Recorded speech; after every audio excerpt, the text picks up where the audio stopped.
ساز کے ساتھ جو سما ہوتا ہے وہ شرابی بنانے کے لیے ہوتا ہے نا؟ جی نہیں. جواری بنانے کے لیے ہوتا ہے نا؟ نہیں. دین فروش بنانے کے لیے ہوتا ہے نا؟ نہیں. کس لیے ہوتا ہے؟ رب کے ذکر کے لیے ہوتا ہے. اس پر حمد پڑھی جاتی ہے، ساز پر نعت پڑھی جاتی ہے، ساز پر منقبت پڑھی جاتی ہے، اور اس لیے تاکہ دل میں گداز پیدا ہو، رب کے ذکر کی کیفیت دل میں پیدا ہو، اور دل نرم ہو کر رب کے قرب کے لیے دل کا راستہ اور صاحب دل کا راستہ ہموار کو. ٹھیک ہے؟ لیکن یہی ساز جب گناہ کی محفل میں بجتا ہے، ناچ کی محفل میں، گانے کی محفل میں، تو وہاں کس لیے بجتا ہے؟ نمازی بنانے کے لیے، رب کے ذکر کو دل میں زندہ کرنے کے لیے، رب کا قرب عطا کرنے کے لیے نہیں. تو اب ساز کے ساتھ سما یہ اپنے آپ میں کیا ہے؟ نیوٹرل ہے. اب اسے اچھی نیت ثواب کا کام بنا دے گی، بری نیت گناہ کا کام بنا دے گی. ٹھیک ہے؟ اب جس کو لگتا ہے کہ خانقاہوں میں صوفیہ کے یہاں جو سما ساز پر ہوتا ہے وہ رب سے جوڑنے کے لیے ہوتا ہے، اور جسے یہ نہیں لگتا وہ اپنے دماغ کا اچھی طرح علاج کروائے. ٹھیک ہے؟ اور اپنے باپوں سے اور اپنے داداؤں سے جا کر پوچھے کہ وہ مسلمان کیسے ہوئے، کیا سن کر مسلمان ہوئے، اور کس طریقے سے دین ان تک پہنچا. اب سما ساز کے ساتھ یہ ایک نیوٹرل چیز ہے، لیکن صوفیہ کے یہاں بھی اگر اس کیفیت میں بھی کوئی یہ عمل انجام دیتا ہے تو گناہگار نہیں ہے، ساتھ ہی اس کو ثواب بھی نہیں ہے. ہمارا مدعا یہ ہے کہ ساز کے ساتھ محفل سما صرف جائز نہیں، مستحب عمل ہے، اس کے کرنے پر ثواب ملتا ہے. اور آگے عرض کریں گے صرف مستحب نہیں، سنت عمل ہے، رسول اللہ نے کیا ہے. بات سمجھ میں آ رہی ہے؟ ملاؤں نے جو دکانداری اپنے پیروں کا کہا ہوا تھوپنے کے لیے جو کھول رکھی ہے، اس کے پیچھے RSS کی طرح جو تاریخ بدلنے کی کارستانی کار فرما ہے اس کو سمجھنا ضروری ہے. جس طرح RSS نے پوری تاریخیں بدل کر رکھ دی ہے، مسلمانوں کو ہر جگہ مجرم بنا کر رکھ دیا، برا ہو تاریخ بدلنے والے کا، ایسے ہی برا ہو دینی تاریخ بدلنے والوں کا، اس دین فروش ملائیت کا کہ جو عمل سنت ہے اس کو حرام بنا کر رکھ دیا.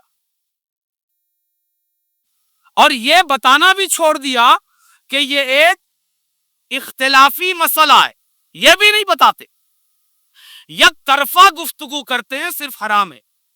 نہیں، ہمارا دعویٰ یہ ہے کہ نہ صرف یہ جائز ہے، اس سے آگے بڑھ کر نہ صرف یہ مستحب ہے بلکہ اس سے آگے بڑھ کر سنت ہے، رسول اللہ نے کیا ہے، مباح عمل تھا. مگر جب نیتیں رب تک پہنچنے کی گئیں، رب کے ذکر کی گئیں، حمد، نعت اور مناقب کے اشعار اس کے ساتھ جوڑے گئے، تو اب یہ صرف نیوٹرل عمل نہیں رہا. جس طرح فلموں میں جو میوزک بجتی ہے اب وہ نیوٹرل عمل نہیں ہے، وہ گناہ ہے. اسی طرح جو ساز محفل سما میں صوفیہ کے یہاں خانقاہوں میں بجتا ہے اب وہ صرف جائز نہیں بلکہ مستحب اور ثواب کا کام. بات آئی سمجھ میں؟ جس طرح ایک نمازی نے نماز میں طاقت حاصل کرنے کے لیے کھانا کھایا تو نیوٹرل عمل ثواب کا کام بن گیا. ایک چور نے چوری پر طاقت حاصل کرنے کے لیے کھانا کھایا، گناہ کا کام بن گیا. اسی طرح جب صوفیہ نے ساز کو حمد و نعت اور مناقب کے ساتھ اچھی نیت سے شامل کیا تو یہ ثواب کا کام بن گیا، اور فلم ایکٹرز نے جب اس کو گناہ کی نیت سے استعمال کیا تو یہ گناہ کا کام بن گیا. بات آئی سمجھ میں؟ تو نہ صرف یہ کہ محفل سماع یہ جائز ہے بلکہ یہ مندوب اور مستحب ہے. بات آئی سمجھ میں؟ ہاں. نیت کیا ہے؟ نیت کی بنیاد پر اس میں کیا ہوگا؟ فرق ہوگا. یہ کہاں تک پہنچے آپ؟ مستحب تک. گزشتہ ہفتے تک اس میں کوئی رنگ نہیں تھا، یہ نیوٹرل تھا. نہ یہ مستحب تھا، نہ مندوب تھا، نہ فرض، نہ واجب، نہ سنت. دوسری طرف نہ حرام، نہ مکروہ تحریمی، نہ تنزیہی، کچھ نہیں تھا. اب آج کیا ہو گیا؟ مستحب ہو گیا. اب جو محفل سماع میں شرکت کرتا ہے وہ صرف ایک جائز کام میں شریک نہیں ہے بلکہ شریک ہونے والے کو ثواب بھی ملے گا. بات آئی سمجھ میں؟ اور آگے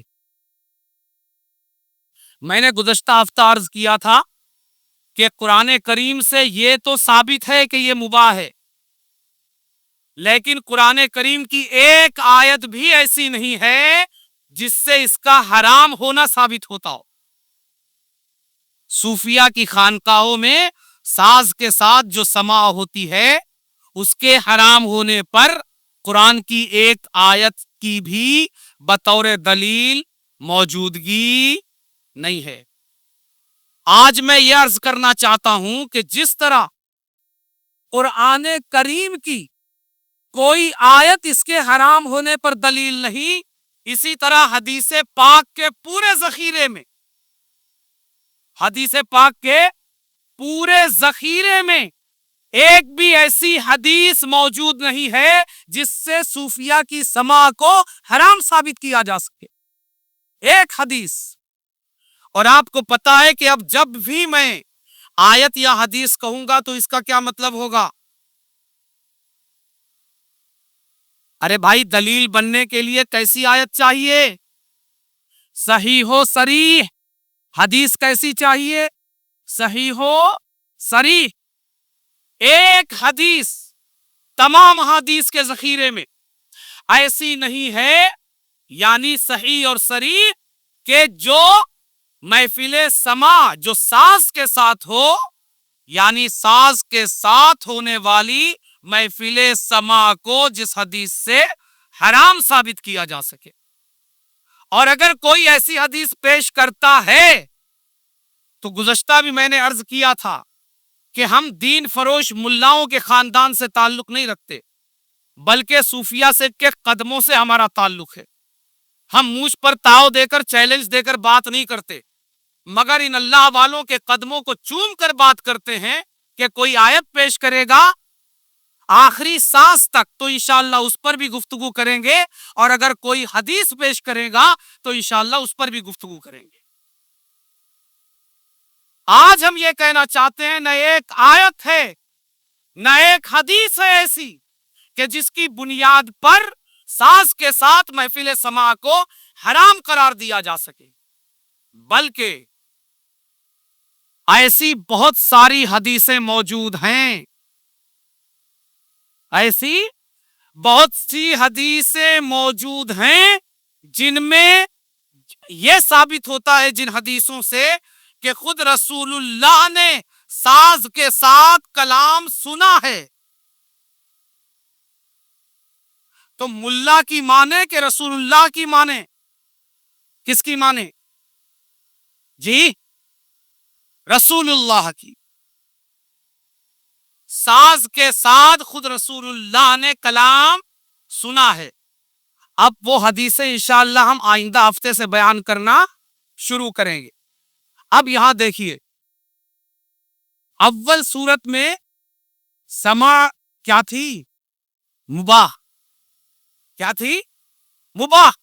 اس لیے کہ اللہ تبارک و تعالی نے قرآن میں فرمایا وَخَلَقَ لَكُمْ مَا فِي الْأَرْضِ جَمِيعًا، جو کچھ ہے سب تمہارے لیے پیدا کیا. تو اب